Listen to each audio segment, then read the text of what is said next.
All right, YouTube, how you doing? Welcome back to the channel. It is Wednesday, January 14th. We got a 7-game NBA slate to dive into in today's video. Like we always do, I'm going to dive into each and every one of these games. I'll give you my prediction on the side. I'll give you my prediction on the total. We'll talk about any other plays like player props that we like within each game as well. But as always, guys, make sure to keep an eye down on the pinned comment of this video. That's where you'll find all of my final plays. So I'm actually rolling with myself.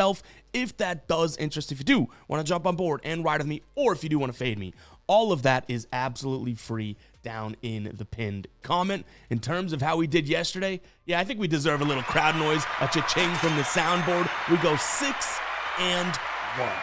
One more cha-ching there. Our only loser, I will say it was a pretty bad loser. We had the under in the Suns and Heat game. One, we got a terrible number in terms of the line that we got. Could have got a better one if we waited. And two, they scored like 20 more points than that total. But we redeemed ourselves with the rest of the card there. The Timberwolves and Bucks over. That thing looked like a winner from Jump Street, which is nice to see. Luke Cornett, talk about a winner. Another cha-ching. We'll abuse the soundboard today, all right? Luke Cornett had 6 points in the first quarter, and I was like, wow, that was just kind of like a fun one, and we kind of carved out a situation, and it ended up being the least sweaty play of the entire night. Speaking of sweaty, our parlay / same game parlay X's were definitely sweaty. Now, the next two plays, just because we had to, we could use a boost over on FD, we split this into two plays, but it's the exact same parlay we had. Rockets money line, Alpi Şengün 15+. Then we had Warriors money line, Jimmy Butler 4+ assists.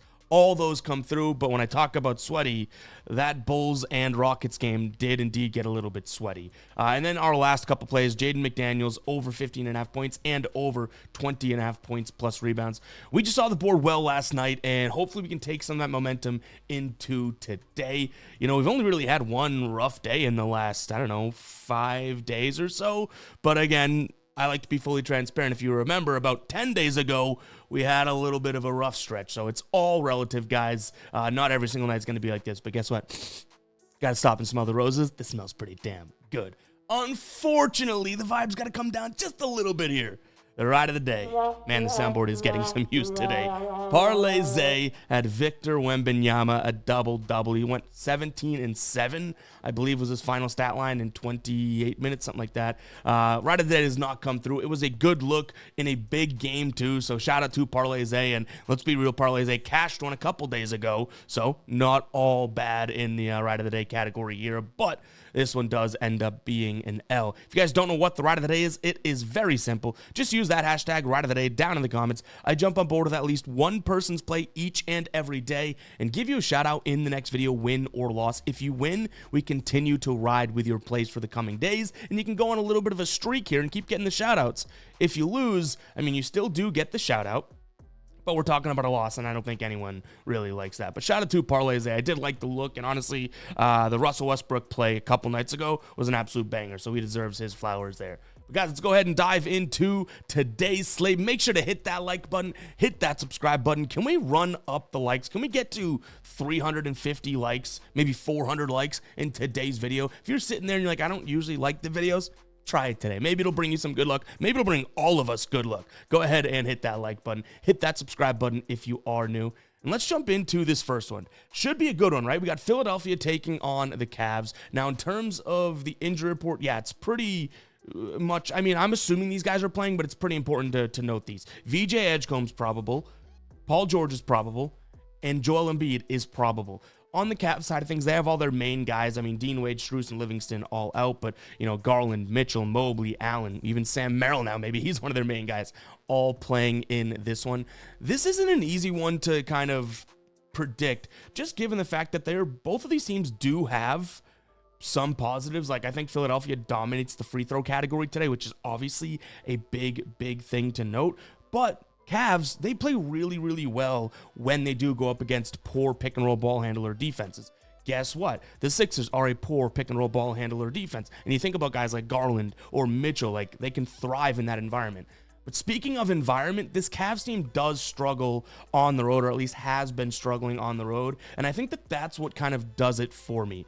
I'm going to lean towards Philadelphia, but it's ever so slightly. Like, just before recording, I was going back and forth between Cleveland and Philadelphia. I do think that we could see some points in this game, though. So I like the over. I honestly kind of like the idea of a Cavs team total over. Now, I know you're probably sitting there being like, that's really weird that you like Philadelphia, but a Cavs team total over. I told you, I did try to get to Cleveland, but them in terms of covering this number and their win margin on the road, just a little dicey to me. But one thing that I like to see, so if we flip this over to buckets2bucks.com, we head to the team total category. If we look at Cleveland, in terms of their team total right now, sitting at 118.5. You can get it if you want to pay a little juice for 116.5. We'll look at it from there for a second. If we filter over to away games, okay, they're averaging 117. That's nice, right? And they've actually hit this in 6 of their last 10 games. And a couple of these games, they've gone way over. Now, this is the kicker. When we say, hey, what about going and playing a bottom 10 pick and roll ball handler team? Look at their last 5 games.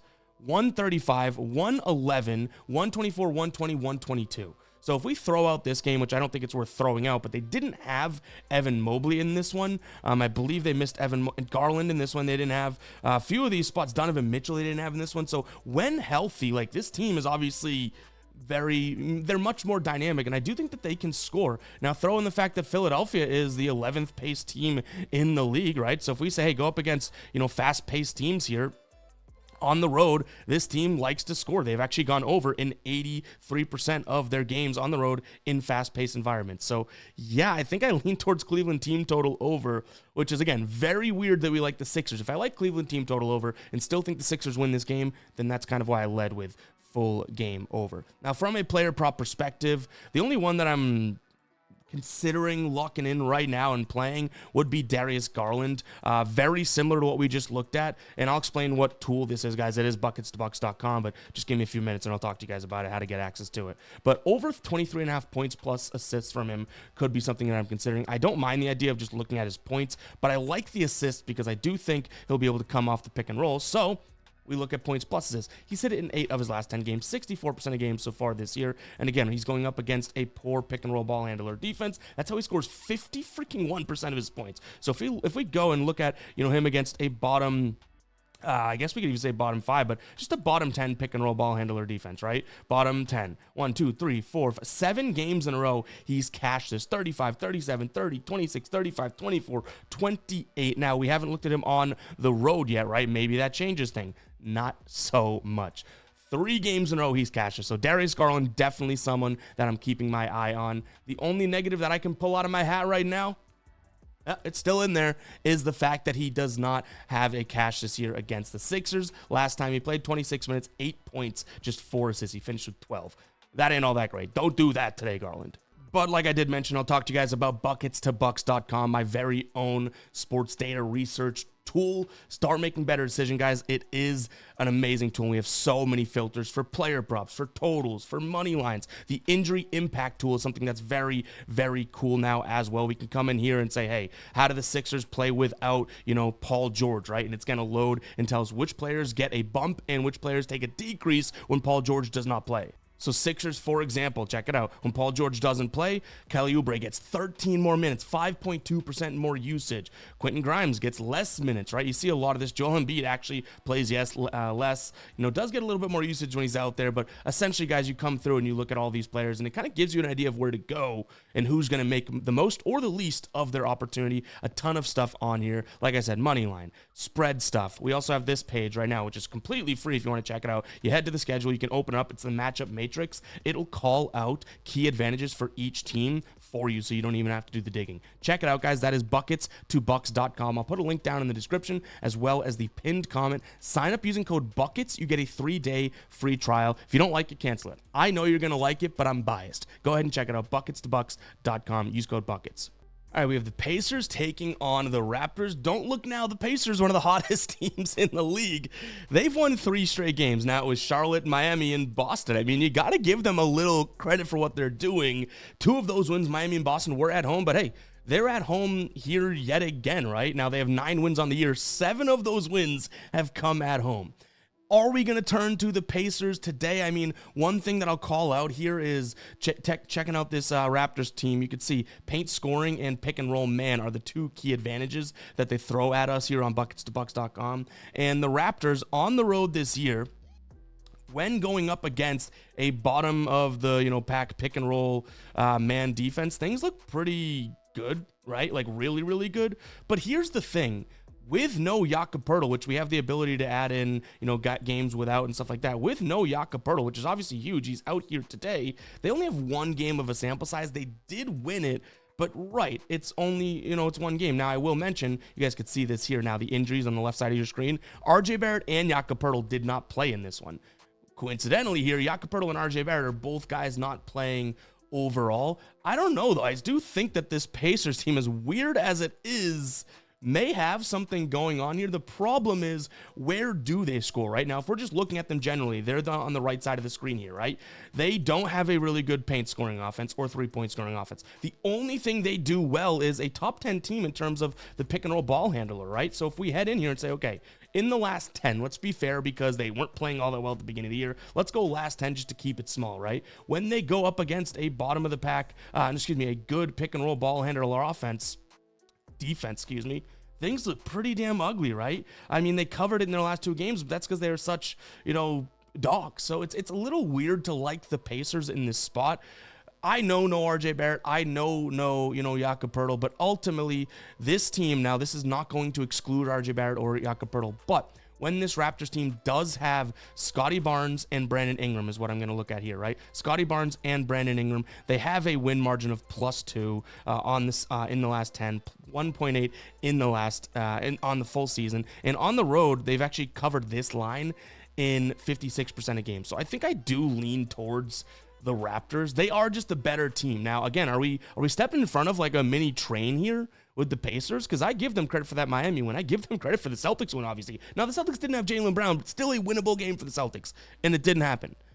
Give me the Raptors here, though. They are just still the better team. Now, when it comes to a total, this is where it could get a little bit interesting because we know that this Pacers team is good from the perimeter, but bad down low. Now, no RJ Barrett. We've already kind of mentioned that ad nauseum. But when we just look at this Raptors team against bottom paint scoring teams, they've looked pretty damn good, right? Their line is not all that high today. This Pacers team plays with a middle of the pack pace. Look at this. Like, this looks pretty good. They're averaging 126. This is them playing against bottom of the pack, paint defense and top of the pack pace, which is a little out of what they are. What about when they go on the road here? 3 of 4 averaging 123. Maybe there's some room for a Raptors team total over. I mean, if we want to say without RJ Barrett, yeah, they still have one in which they cashed. It was 117 against Washington.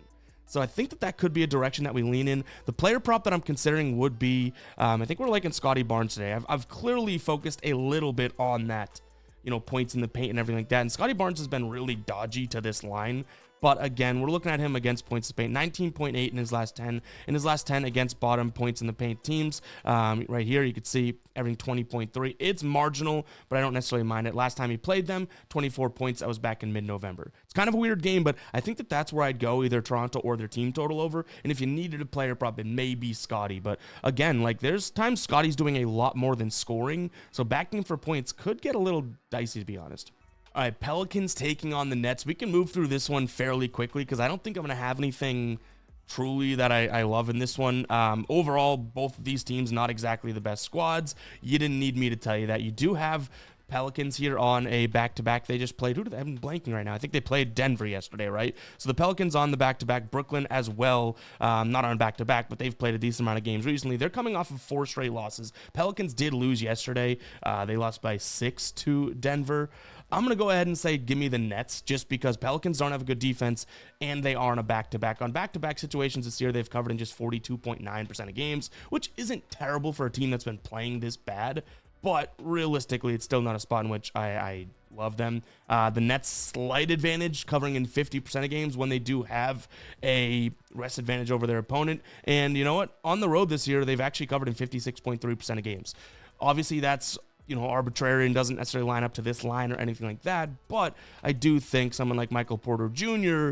could have a good game here against a really, really bad defense. Herb Jones is questionable. I will throw that out there. He didn't play yesterday. If he plays today, he'll give Michael Porter Jr. some fits, and maybe it changes everything that I'm looking at, but still, this is not a game in which I absolutely love. If this total was higher, I think I'd consider some guys like Fears or even Queen, some of those young legs and back-to-backs, but the total's not all that high. I'm still going to lean towards the over because I don't think either one of these defenses is all that good. I know a lot of people give Brooklyn some credit defensively, and they are a decent enough perimeter defense, but man, what are they doing in terms of paint defense, which is where the Pelicans score from? So give me the over, give me the Nets.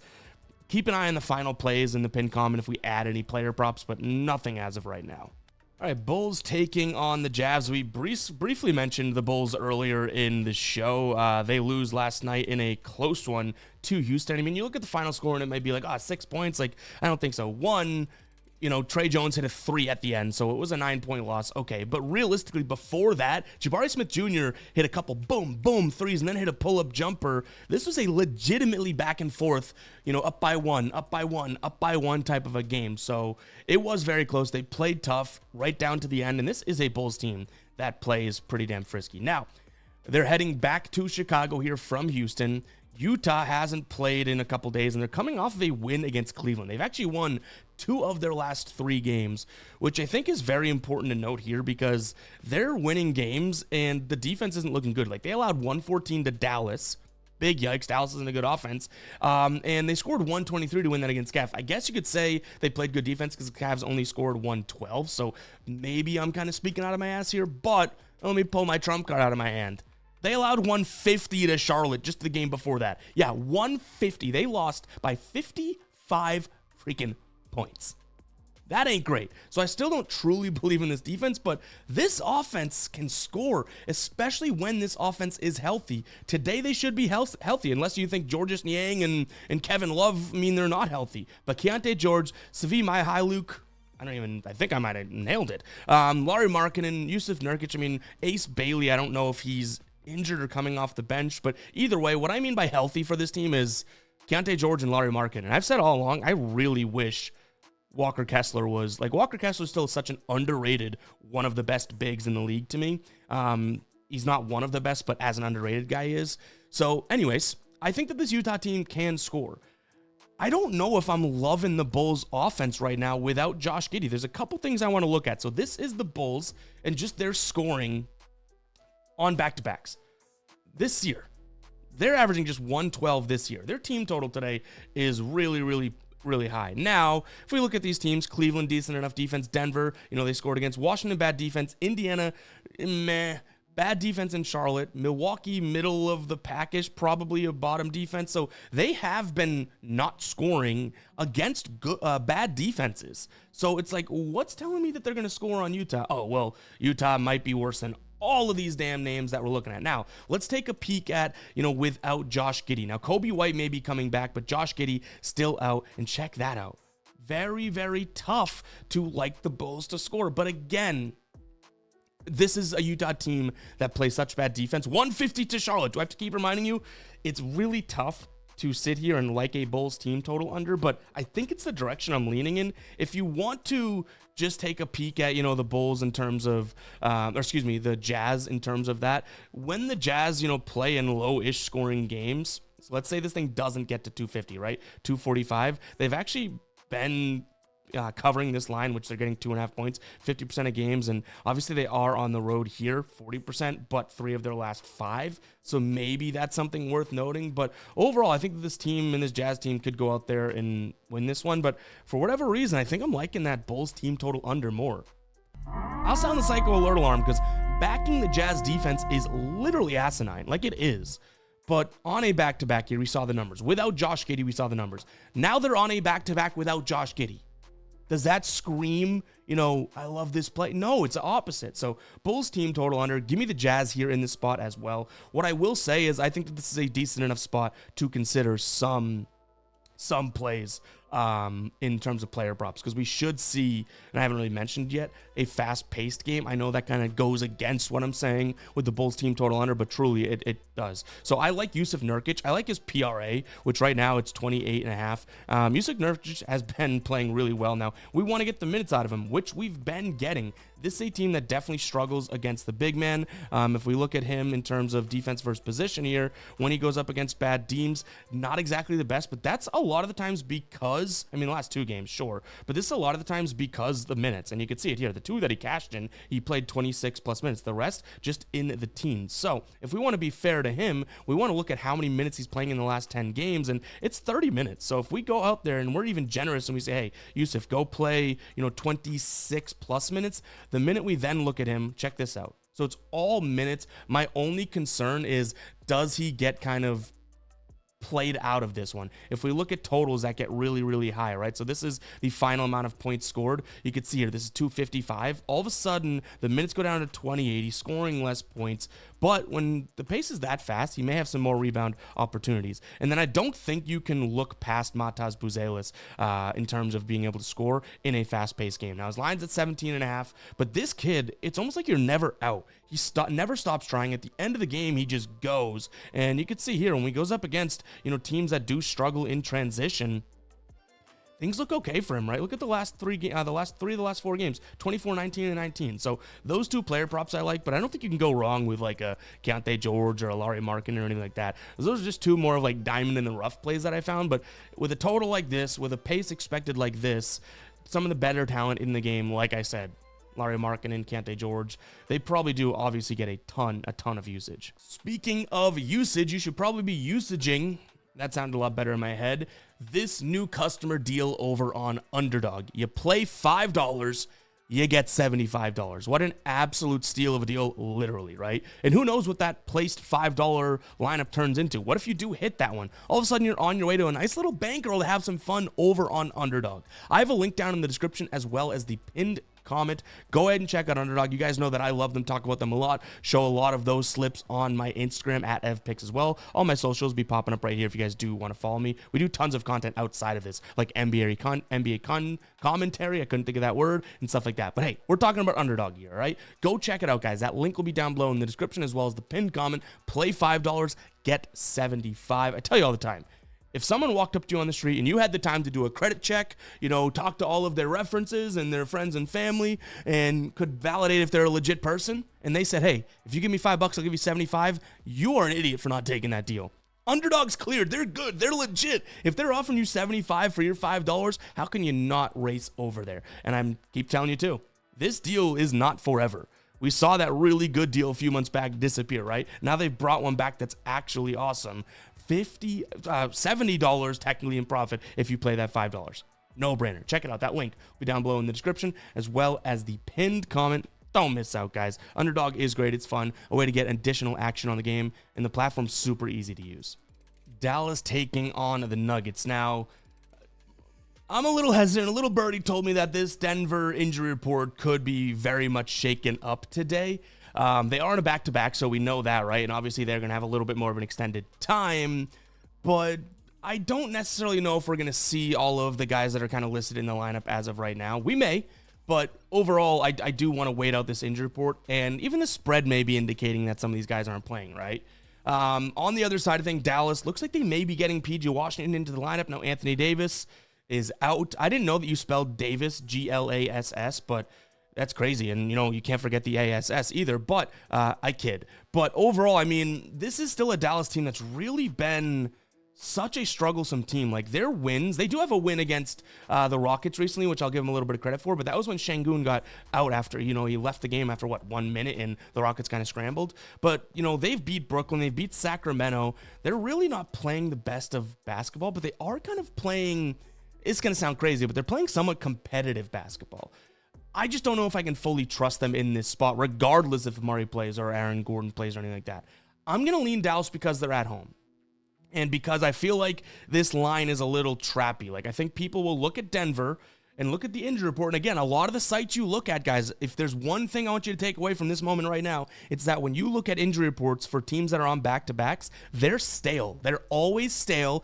these teams have until I think it's like later in the afternoon, 2, 3, whatever, to submit their actual lineup. So don't be shocked if, oh, Denver's +1. What do you mean? Murray's been going off. Aaron Gordon's been blah, blah, blah, right? That doesn't mean that they're going to go absolutely off. And Murray played almost 40 minutes last night. Gordon played 30. Peyton Watson, who's been going off, played 40 minutes as well. But these guys may not play tonight.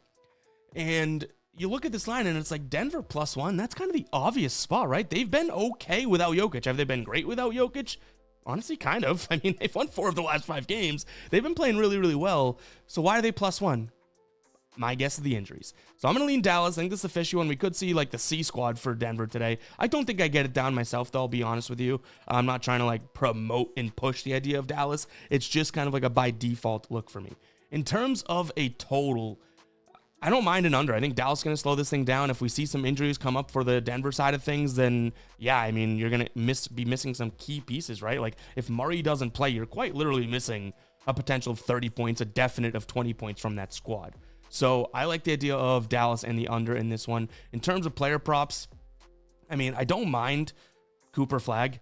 I think it's a decent enough matchup. I don't want to blow smoke up your you-know-what and be like, hey, this is an amazing, amazing spot for him. I don't believe that. But I do think it's a decent enough spot for him to have a lot of usage and be able to score the rock too. So I'd look at his points plus assists. He's done this in 2 games against Dallas so far this year. You can see it here. 24 points plus assists and 33 points plus assists. He's going up against a team that struggles in transition and in the pick and roll. Obviously, he's decent enough at pulling up too, so mid/in the paint. That's where this Denver weakness is. So if we just look at this from an entire season, he's definitely struggled, obviously, at times overall. But I think that this is a decent enough spot for either points or, like I mentioned, points plus assists. If we look at him in games against the, in transition, and against pick and roll ball handler struggles, 29.3. That would get the job done today. The hit rate doesn't look all that good, but his big game was against Denver, and he had 42 points plus assists. So that'd be something I consider, but I think everything in this game is kind of a consideration right now, if that makes sense. Hey, don't look now, but the Kings are winning some games, and honestly, I'm going to give them a little bit of credit for the quality of their wins. They won back-to-back games against Houston. They were 14.5-point dogs. They won 111-98. Yeah. Womp womp for Houston there. Then they beat the Lakers. They were 9.5-point dogs on the second leg of a back-to-back. Boom, they win 124-112.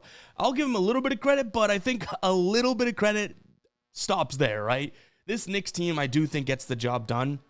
Much like I talk about big spreads a lot with you guys, I think I put the Knicks into the category today for a couple reasons. 1, they are on the road, and 2, yeah, they've started to turn back into a good covering team and all that, but still a little weary of them covering, never mind covering big numbers. So I think this may be an alternate line or a parlay piece or an SGP piece, kind of like we did with the Rockets yesterday. And how'd that work out, right? The Rockets didn't cover their full line, but we liked them. We put Şengün for, a lower point total and put those together as the same game parlay.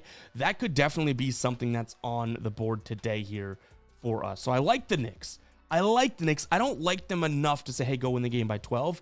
But I would not be surprised if they did. I'll at least say that, right? If we take a peek at this Kings defense, which I don't even know if it's fair to call it that, right? They are just real bad when it comes to defending the paint. Now, this isn't a Knicks team that necessarily loves scoring in the paint, but they are a bad defense in terms of rating, right? And check out what the Knicks do in terms of playing teams that are 1, bad rated, and 2, bad in the paint. So here is their bad in the paint.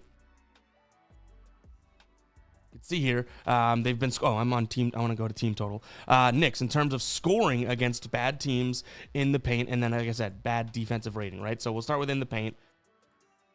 They're averaging 117.5 on the season. That probably doesn't get the job done for their team total today. But if we look at what the Kings are averaging, that's way more, right? And then here we go. Just against a bad defensive rated team, they've been okay as well. 120, this is the real one, right? 123.4, 1-2-3-4. Like this Knicks team could put up a big enough number today for sure. If we look at them in terms of games that they were able to dominate the rebounding, which I do want to take a peek at here. So Knicks, 7th in rebounding, Sacramento 30th. Check out the games in which they were able to dominate the rebounding battle, right?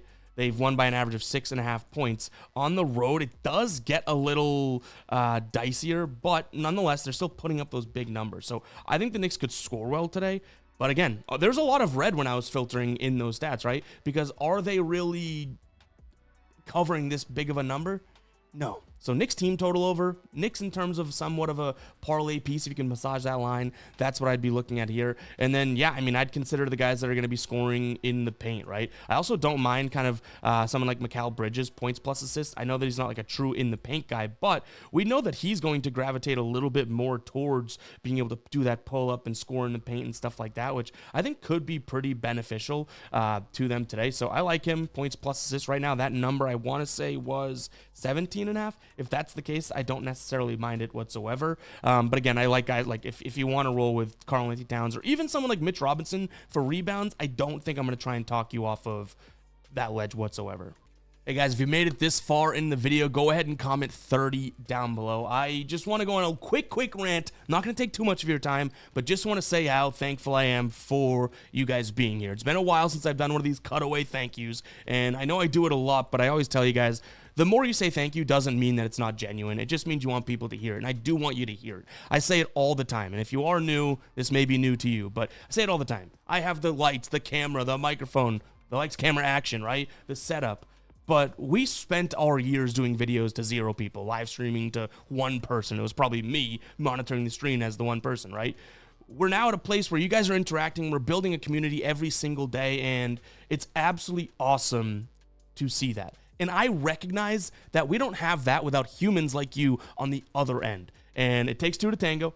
You guys are great tangoers, better tangoers than me. I just want you to know that I don't take that for granted. I just want to remind you, if you've heard me say it before, that I don't take it for granted. And this is a great community we're building, and I recognize there are other humans on the other screen. Like, it's not just a number to me. That may sound really corny, and I know everything we usually do on the channel here is fun, or, you know, we're poking fun at guppies and stuff, but, like, I am truly appreciative. I know it's random, January 14th on a random Wednesday that I'm doing this, but, like, I think about these things all the time, and put in so much work because we don't want this to go away, right? And we want to continue to build this and make it better and better and better. And you guys are such a huge part in that. So yes, there's the rant.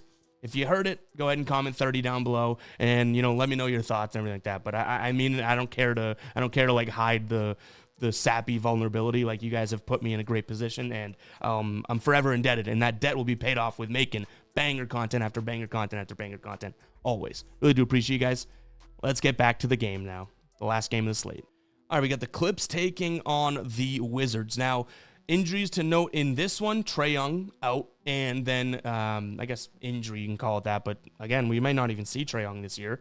Kawhi Leonard and Ivica Zubac are questionable. I almost would sit here and be like, why would you play them? But that would lead me to think they don't cover this number. You know what I mean? Is that weird? Now, the stretch of the Wizards, you know, looking good and winning games, I think that's over.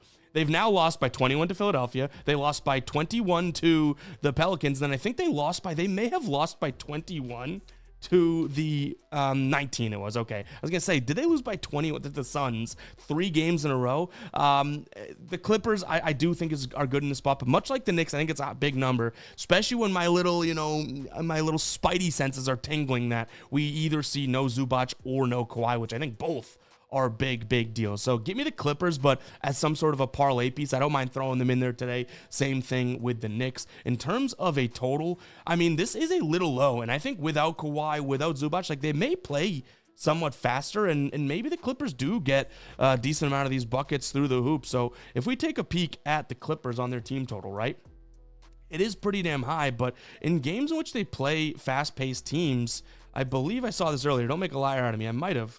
They're average. Okay, maybe I was looking at. Yeah, they're very close to this line. I was right. Now at home, things do get a little bit more dicey, and then maybe because they're a little bit more comfortable. But I still think the Clippers could put up a decent number today. It's Washington after all, right? So if we just say, hey, screw all that, and let's just look at them playing against a really bad defense, all of a sudden, you know, they're averaging right around that same number. I mean, I guess it's pretty damn close. We had this is another case of looking at this the night before and not exactly knowing where the line is. Line came out higher than I thought, but I still think the Clippers can put up a decent number. I'm going to lean over, maybe Clippers team total over in this one. From a player prop perspective, man, this is kind of one where I feel like my hands are almost tied. I kind of like John Collins, especially if Zubac does not play. that's definitely a spot which I think could look good. Now, this is a Washington team that really struggles against the spot up. John Collins has been playing over 30 minutes, and his points. So let's do a couple different things here. His points on the year, 39%, averaging just 13 points, 15.6. The minute we say, hey, big boy, go out there and play 30 minutes for us, right? Like, dude, he's averaging 14. The minute we go over 30 minutes, bang, right? Like, he's obviously doing really, really well. I also don't mind him hitting a couple threes today, which with the same filters have looked pretty damn good. I just wonder if we get the attempts, right? Now, in the last few games, he's been shooting the ball from three, 5-6 times. So if we go 3-point attempts 6 times, he's done in 3 of his last 4. If we only get 4 attempts out of him, it looks a little bit more dicey, but still better as of late. So I like John Collins. I think that he could put up a decent number today, especially if you can get it at 15 plus. But look at his top 3 scoring methods: spot up, transition, and free throws. Let's carve something out here where we look at this entire season and forget the minutes for a second, but we say we may have to add those in. But spot up will go bottom half of the league, right? We'll go transition bottom half of the league, and then we'll go free throws bottom half of the league. Doesn't that kind of scare you? It's like a perfect situation for him. Now, if we look at these all individually, they actually look a lot better, right? But in games in which those all happen, it is a little scary. So individually, yeah, they look good, but all those together worry me. It's almost like he's sitting there kind of like what do I do with my hands, right? Because it's a perfect matchup. So I like him. You could poke fun at a perfect matchup, but at the end of the day, it is a good matchup. So I think that's where I'd go. I also don't mind James Harden assists. I can't imagine he heads into this one being like, I gotta score for the boys. Or they're playing the Wizards, so he may be able to go out in there and kind of like dish it up versus obviously be able to have to drop 40 or something like that. But guys, that is gonna wrap it up for today's show. Hopefully you guys did enjoy. If you did, make sure to go ahead and hit that like button, hit that subscribe button, check out buckets2bucks.com. Link will be down below in the description as well as the pinned comment. I don't know how long we'll run that 3-day free trial for, so make sure to go and get in there. I know it's just 3 days, but this tool is absolutely amazing. Like, if I was signing up for it, I wouldn't even use a trial. Now I built it, I'm damn biased, but I think we're building something that is absolutely awesome here. Also check out Underdog. That link will be down below, and really do appreciate you guys each and every day. Catch you guys in the next one, all right? Peace out.